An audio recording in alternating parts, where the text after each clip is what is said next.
Gusto mo na bang mangaroling? Eto sa may bahay. Very easy. Down, up, down, up, down, up lang ang strumming natin.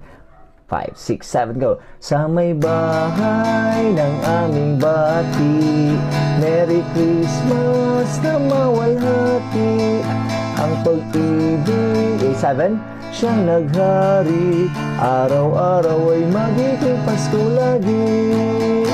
So, paano yan? A minor sa may 1, 2, 3, 4. Aming 1, 2, 3, 4. Dahil sana may 7.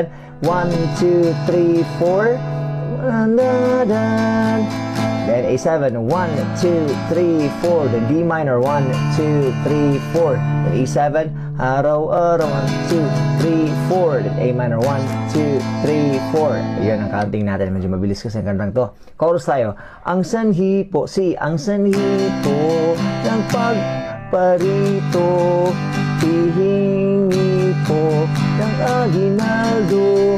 Kung sakali kami perwisyo. Let's F. Pwede naman gawing 1, 2, 3, 4. The first string, second string, third string, and fourth string. Kanya-kanyang fret. Pwede naman yan. Kakaskasin, fourth string pababa. Limitado lang. May perwisyo, pasensya na kayo kami namamasko. Ayun. Then, pwede ka nang mag-wish you. Meron na ako niyan. No?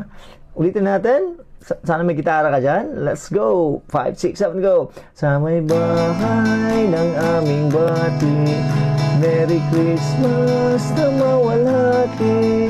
Ang pag-ibig na siyang naghari. Araw-araw ay magiging Pasko lagi. Ang sanhi po ng pagparito, hihingi po ng aginaldo. Kung sakali kami perwisyo, pasensya na kayo kami namamasko. Practice the key.